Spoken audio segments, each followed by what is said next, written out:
There is something happening in your husband's soul right now that he cannot explain. He may not even know it is happening yet.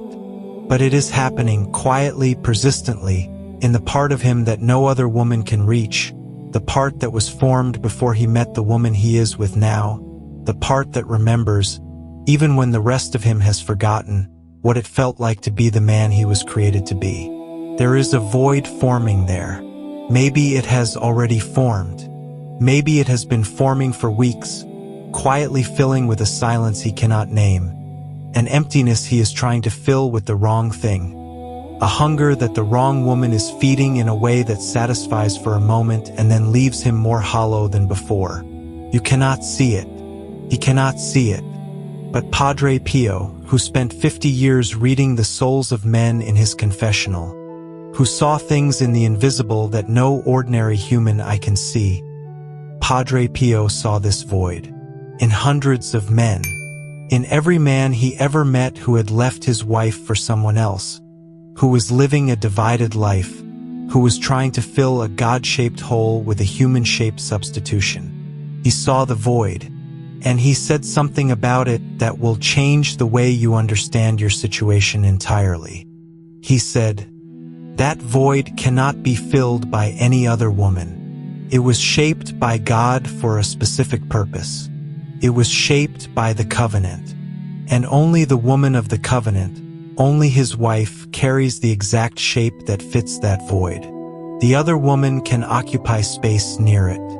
She can provide sensation and distraction and the temporary comfort of novelty.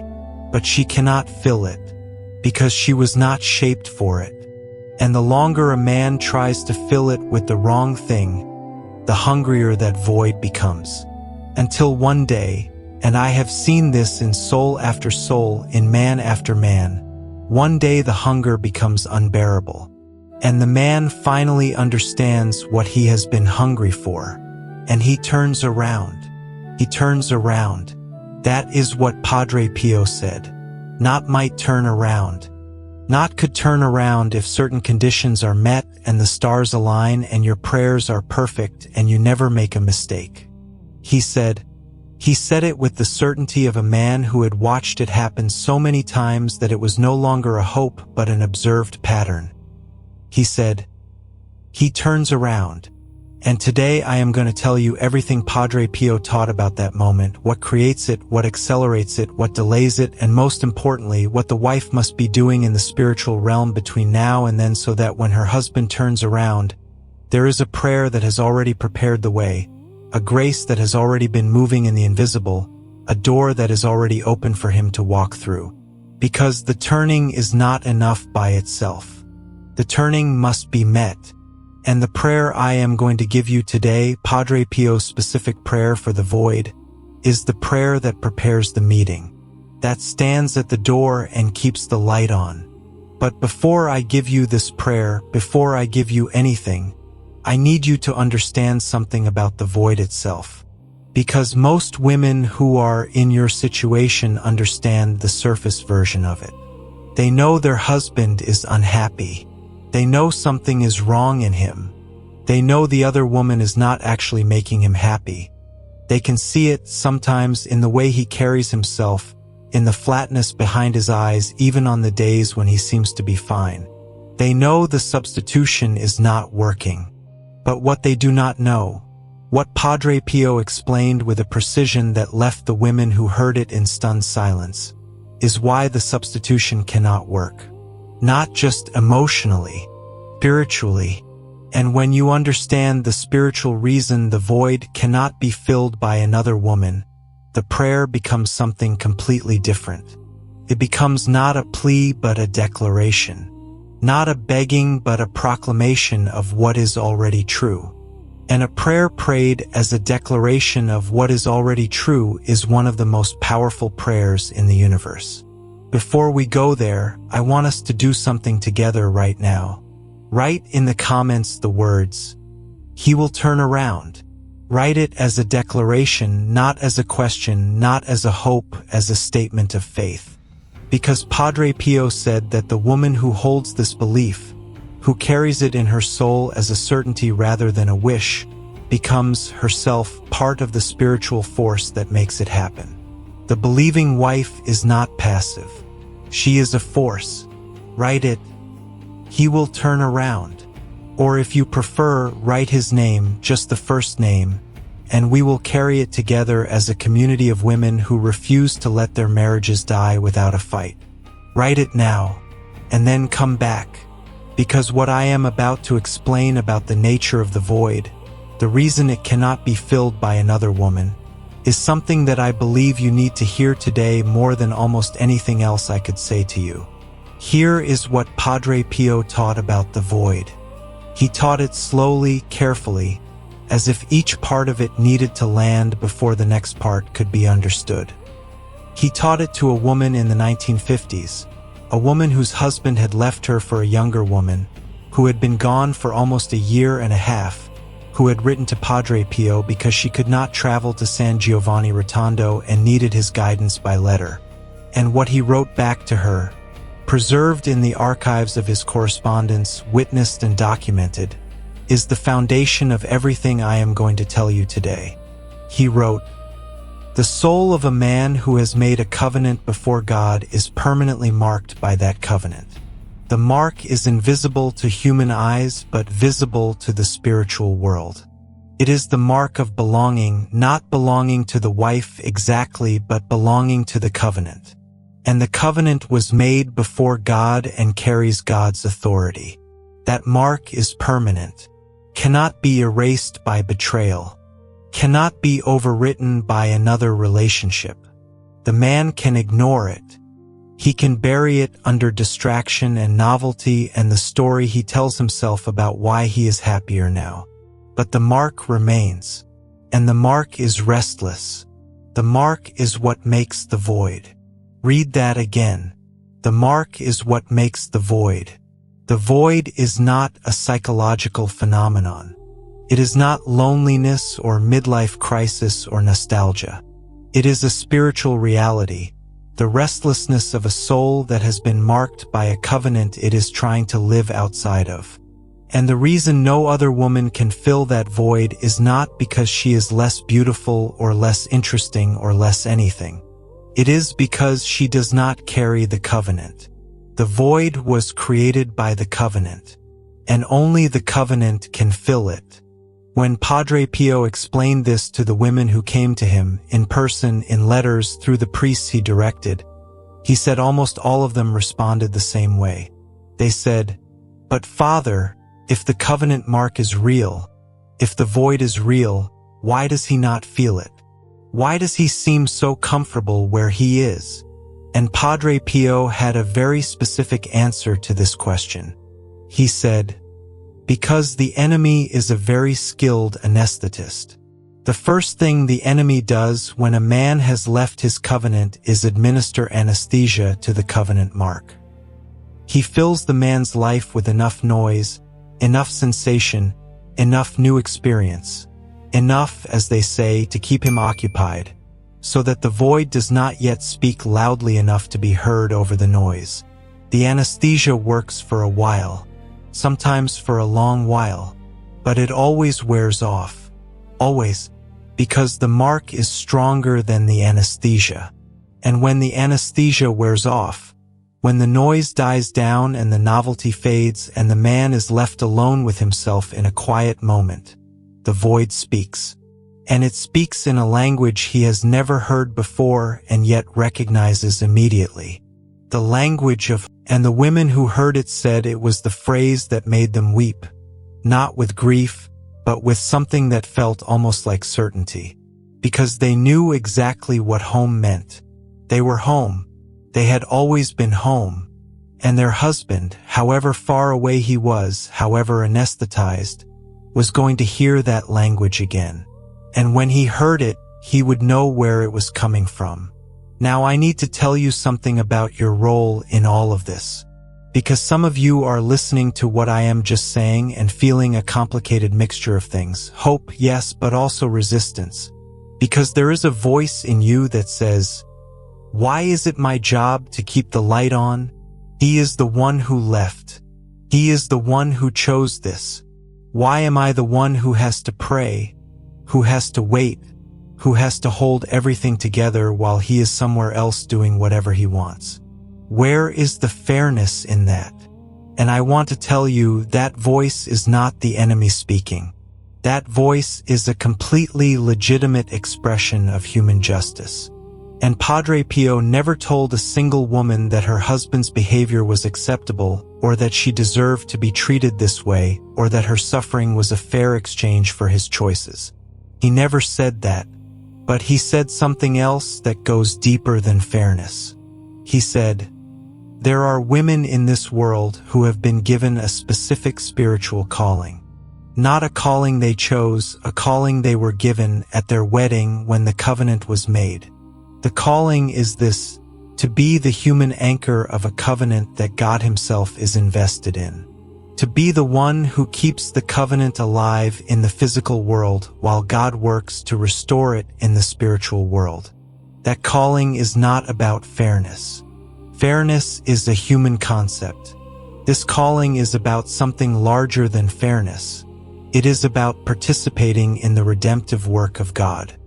And the woman who accepts that calling, who says, even through her fury and her grief and her utterly justified outrage, I will do this, not because it is fair, but because this marriage is worth saving and I am the one who has the power to pray for it. That woman is doing something extraordinary. She is cooperating with grace in the most heroic way available to her. And Padre Pio said that God does not ask that cooperation without compensating it. Not always in the way the woman expects, but always completely. There was a woman who came to Padre Pio, and this story was told by the friar who was present at the confession, who received permission from the woman herself to share it after her death. A woman who had been abandoned by her husband for another woman when her children were small.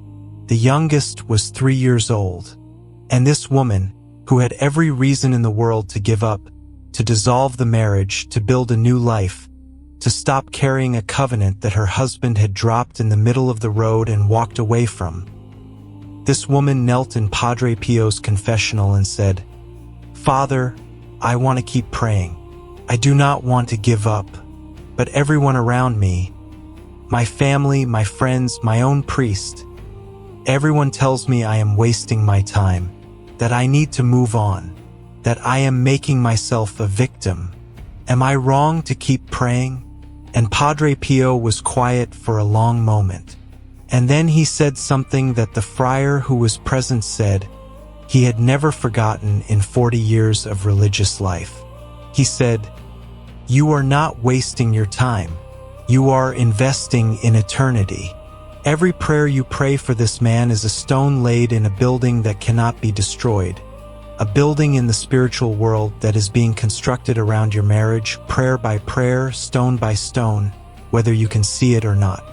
The building is going up. And when it is ready, when the last stone is laid, your husband will walk into it. He will not know what it is. He will call it a change of heart or a crisis or a moment of clarity. But you will know.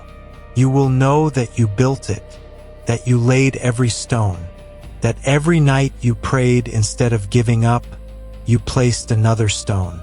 And God has been the architect, and he does not build anything he does not finish." She went home and she prayed. For 4 more years she prayed. And in the 5th year, 4 years after that conversation in Padre Pio's confessional, her husband came home. Came home the way a man comes home when something has broken open in him that cannot be closed again. Broken, remorseful, changed in a way that she said was not superficial, not performed, not the same man trying to be better. A different man. A man who had heard the language of home and could not stop hearing it until he followed it back to the door. And she said, and this is the line that everyone who has heard this testimony remembers. She said, "The man who came home was worth the 4 years. I did not know that when I was in the 2nd year, praying through clenched teeth. I did not know it in the 3rd year. But in the 5th year, when he walked through the door, I knew. He was worth every stone. He was worth every stone. I want you to hold that. Hold it in your heart like a lantern on a dark road. Because the prayer I am about to give you, Padre Pio's specific prayer for the void, is a prayer of stone laying. It is a prayer that says, I will keep building even when I cannot see the building. I will keep laying stones even when I do not know how many more are needed. I will trust the architect, and the architect does not build anything he does not finish. And right now, because we are at the point in this conversation where I need to ask you something important, I want to pause and say this. If you have made it this far into this video, you are not someone who is casually scrolling. You are someone who is fighting for something real. And I want to make sure that whatever comes next for you, you are not fighting alone. This channel exists to bring you the teachings of Padre Pio, his specific words, his documented wisdom, his prayers, for exactly the situation you are in. Not vague spirituality, specific guidance. And there is more of it. Much more. Teachings about the spiritual signs that appear before a husband's return, about the specific errors that can delay what the prayer has already started, about how to protect yourself spiritually during the waiting season. All of it is here. So please subscribe right now and hit the bell notification, because every video I publish is aimed at the woman who is exactly where you are today, and I want to reach you with every one of them. Subscribe and hit the bell. And then stay, because the prayer is about to begin.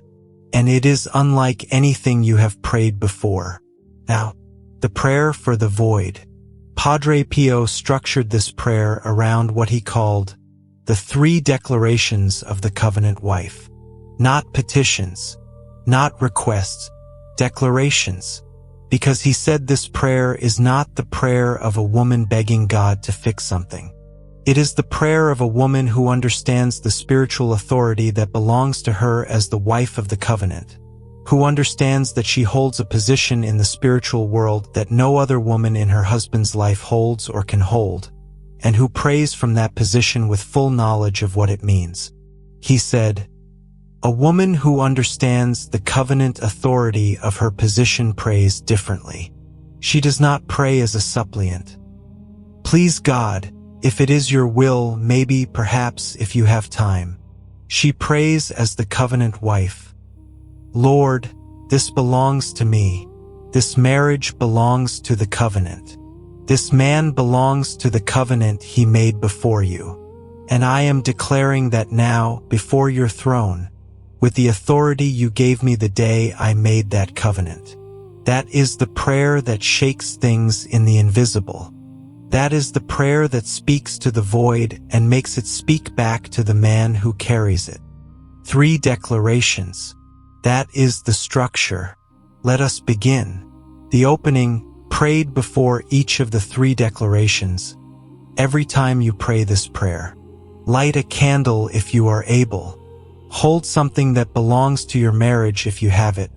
A wedding photograph, a wedding ring, any physical object that carries the weight of what you made together.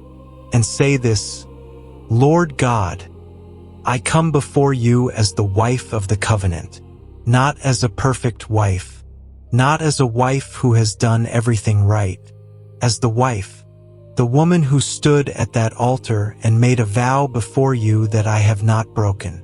I come before you in the authority of that vow, and I declare that this marriage is yours, that it was yours before it was ours, that you were present when it was made, and that your presence in it has not been withdrawn by my husband's choices, only obscured. Lord, see through the obscurement. See the covenant beneath the crisis. And let this prayer reach the place where your grace is already working. Open every channel in me that needs to be open. Clear every obstruction in my soul that would slow this prayer. And let me speak as the covenant wife. In the name of Jesus Christ. The first declaration, the declaration of identity. This declaration is for your own soul first. It establishes who you are in this prayer, not as a victim, not as a woman who has been abandoned, but as the wife of a living covenant, which is a position of spiritual power that has not been canceled by what your husband has done. Pray this: Lord, I declare who I am. I am the wife. I am the woman you chose before this marriage began to be the covenant partner of this man. Not by accident, not by coincidence. You were present in the meeting, in the courtship, in the promises made. You placed something in me that was shaped to match something in him, a shape that no other woman carries because no other woman was chosen for this covenant. I declare that identity today, not to boast, not to make a claim against any other woman, but to stand in the authority of who I actually am in this situation. I am not a woman who has been replaced. I cannot be replaced because the role I hold cannot be replicated. The mistress holds no spiritual authority in this man's life. She carries no covenant weight. She fills no void. She occupies space near it and makes it ache differently, but she cannot fill it because she was not shaped for it. I was shaped for it, and Lord, I declare that today. I am the covenant wife. I am the one who carries the shape that fits the void in my husband's soul, and I am asking you to let him feel that, not through anything I do or say or present to him, through the prayer itself, through the movement of your grace in his soul. Let him feel the shape that is missing. Let the void speak to him in a way he cannot explain or silence or anesthetize away. Let the language of home begin to surface in him. Today, Lord, in this prayer, I declare who I am, and I ask you to make him remember who I am, in the place where the covenant mark lives, in the place no other woman can reach. The second declaration, the declaration of the void. This declaration speaks directly to the spiritual reality of what is happening in your husband's soul. It is the most specific part of the prayer and the most powerful, because it names the invisible thing with the authority of someone who knows it is real. Pray this: Lord, I declare what I know about my husband's soul. I know not by sight, not by anything I can prove with evidence, but by the authority of the covenant and by the teaching of Padre Pio, who saw this in soul after soul. I know that there is a void in my husband that is growing, a void that is shaped by the covenant we made, a void that the woman he is with cannot fill, has never been able to fill, will never be able to fill, not because she is not trying, but because the void is not shaped for her. Lord, I speak to that void today, not out of cruelty toward him, out of love. I ask you to let the void speak, to let it grow loud enough that the anesthesia of distraction cannot cover it anymore. To let my husband, in a quiet moment, in a moment of honesty with himself, in the space between one distraction and the next, feel the exact shape of what is missing. Feel the weight of the covenant he is living outside of. Feel the particular hunger that only I was given the shape to feed. Lord, I am not asking you to punish him with this hunger. I am asking you to use it as mercy, because the hunger that brings him home is the greatest mercy you can give him. Greater than comfort in the wrong place, greater than peace in the wrong life, greater than the false satisfaction of a substitution that is slowly destroying him. Let the void be mercy. Let the hunger be mercy. Let the restlessness be mercy. And Lord, I declare this with everything I have. He will feel it, because the covenant mark is permanent, and the void is real, and you do not create a void in a soul without also creating the exact provision that fills it. I am that provision, and I am here. I have not left. The light is on. Let him turn around and see it. The third declaration, the declaration of the return. This is the declaration that requires the most faith, because it declares something that has not yet happened as though it is already in motion, which in the spiritual world Padre Pio said it is. He said, The prayer that declares the return before the return has happened is the prayer that has understood how God works. God does not work from present to future the way we do. He works from eternity. And in eternity, the return of this man has already been placed as a possibility, a grace, a provision. The prayer that declares it is the prayer that reaches into eternity and pulls that provision into time. That is not presumption. That is faith. And faith, real faith, the faith that moves mountains, has always spoken of the unseen as though it is already real. Because in God, it is.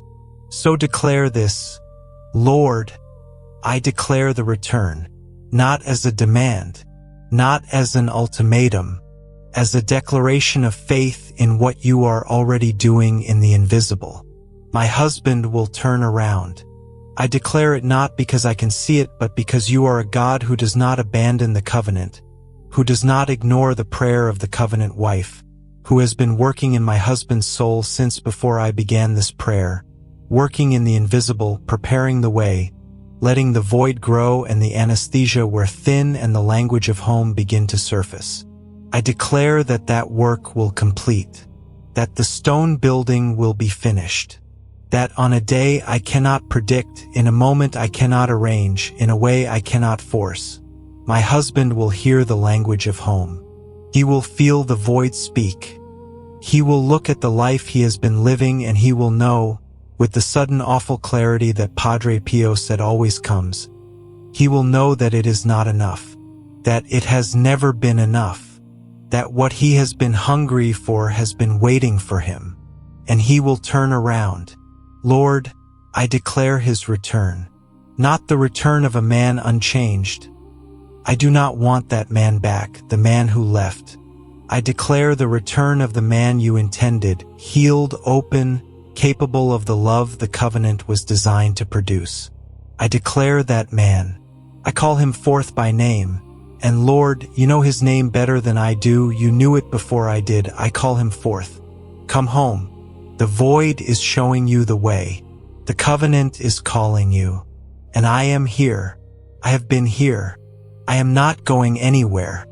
Come home. Then close with this, Padre Pio of Pietrelcina, you who watched this pattern in hundreds of men, who saw void after void, return after return, who knew with the certainty of a man given mystical sight that the covenant mark is permanent and the void always speaks and the man always, eventually, hears it. Intercede for my husband today. You know exactly where he is. You know exactly what layer of anesthesia is still active. You know exactly what moment, what word, what silence, what encounter God is arranging right now in the invisible to let the void break through. Intercede into that moment. Make it the one that finally reaches him. And intercede for me, for the faith to keep declaring when I cannot see the evidence, for the patience to keep laying stones when I cannot see the building, for the dignity and the peace of a woman who knows who she is and what she holds and refuses to relinquish either. Amen. Pray that prayer.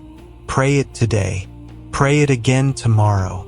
Pray it every day if you can, not with the desperate repetition of a woman who does not believe it is working, but with the settled, faithful repetition of a woman who is laying stones in a building she trusts will be finished. Because the covenant is real. The void is real. The mark is real. And Padre Pio said it with the calm certainty of a man who had watched it happen more times than he could count. The man turns around. Now I want to speak to you about the waiting, because the prayer is one thing and it is the most important thing, but the waiting is where most women lose the battle. Not because they stop praying, but because the waiting does something to a person that is very specific and very dangerous. It hardens them, slowly, invisibly, in exactly the way that stone hardens.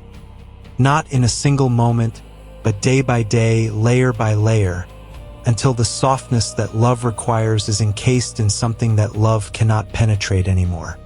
And Padre Pio, who understood the spiritual mechanics of waiting better than almost anyone who has ever lived, Padre Pio warned about this with specific urgency. He said, "The greatest danger for the woman who waits faithfully for her husband's return is not despair. Despair is obvious. She will recognize it and fight it. The greatest danger is the slow hardening that looks exactly like strength. She stops crying. She starts managing.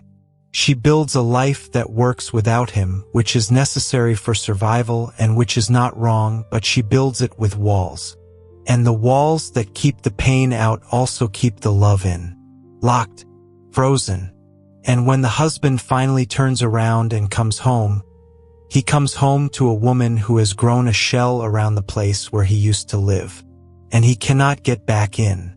Not because she does not want him to, but because the shell has been there so long she forgot she built it. So the second part of what I am asking you to do today alongside the prayer is this: keep the softness, not naivety, not the pretense that everything is fine. Softness, the willingness to still feel the love beneath the wound, the willingness to hold, even through the anger and the grief, the memory of why you are fighting for this man and not just fighting to win.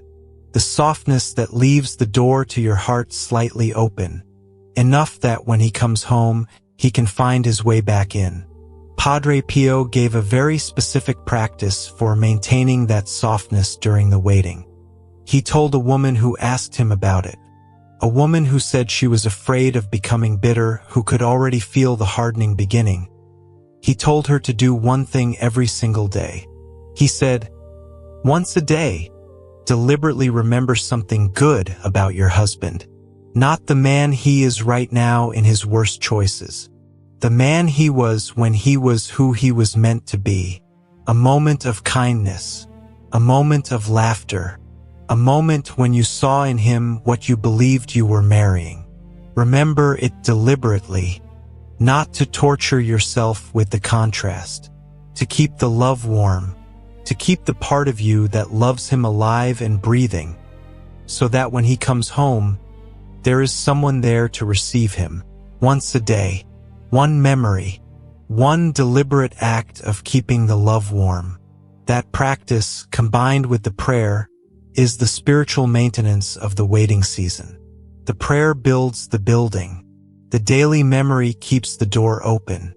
And Padre Pio said that the woman who does both, who builds and waits and keeps the door open, is the woman whose husband comes home to something worth coming home to. There is one more thing I want to say before we close. And it is something that Padre Pio said to the woman in the 1950s, the one who had written to him by letter, the one to whom he explained the covenant mark and the void and the language of home. At the end of his letter, after all the teaching, after all the explanation, he wrote one final paragraph. And that paragraph was not more teaching.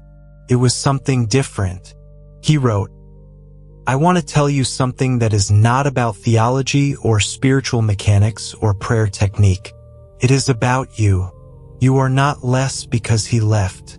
You are not diminished, not damaged beyond repair. Not a woman whose value depends on whether her husband chooses her. You were chosen fully and permanently the day God decided to create you. That choosing was not conditional on your husband's behavior. It is not revocable by his choices. You are fully chosen, fully valuable, fully loved. Right now, today, in this moment, with your husband where he is and your heart where it is. And from that place, not from desperation, not from the fear of being unchosen, from that place of knowing you are already chosen, already valuable, already loved, pray. A woman who prays from that place prays with a power that surprises even herself. Because she is not praying to earn something. She is praying to give something. To give her husband the chance to come home to what God prepared for him. And that prayer, offered freely from fullness rather than emptiness, is the prayer heaven moves for. Pray from fullness, not from fear, not from desperation, from the fullness of a woman who knows she is chosen, who knows the covenant is real, who knows the void exists and the mark is permanent and the language of home will eventually surface. Pray from that place, and let Padre Pio carry it the rest of the way. Lord, I ask you now to speak to every husband who is represented in this prayer today. Every man who is living a divided life, who is carrying a void he cannot name, who is moving through days that look like freedom and feel increasingly like a cage. Speak to him, Lord, in the quiet moments he cannot avoid, in the silence that follows the noise, in the ordinary Wednesday afternoon when the anesthesia is thinner than usual and the language of home begins to surface before he can suppress it. Speak his name, and let the void speak with your voice. And may Padre Pio, who loved the souls of men the way a father loves a child who is lost, who never gave up on a single one, who from heaven continues the work he began in that confessional in San Giovanni Rotondo, may he intercede for every man and every wife who has been brought to this prayer today. May the building be finished. May the stones hold. May the door stay open. And may every woman who prays this prayer be able to say, on the day her husband walks back through that door, I always knew, because Padre Pio told me, he turns around. Amen. And now, before you go, I want you to write in the comments one more time. Write, I will keep the light on, those 6 words, because that is what you are doing. That is exactly what you are doing, in your prayer, in your faithfulness, in your refusal to let this marriage die without a fight. You are keeping the light on, and the light is what brings him home. Write it. And if this video reached something in you today, if it handed you language for something you have been feeling but could not say, if it gave you a prayer that feels like finally the right one, if it made the void feel less like a curse and more like the mercy Padre Pio said it is, please leave a like, because that like sends this teaching to another woman tonight who is in the dark without a candle. Share it with every woman you know who is waiting. On WhatsApp, on your social media, in a direct message to the friend who stopped talking about her marriage because she got tired of explaining. Tell her there is a prayer. Tell her the light can stay on. And in the next video, I am going to reveal something Padre Pio said about the exact moment of a husband's turning. The moment when the void finally breaks through the anesthesia. What it looks like from the outside, what signs appear, what changes, what the wife will notice before he says a single word. If you are in the waiting season, you will not want to miss that video. Subscribe, hit the bell, and I will see you there.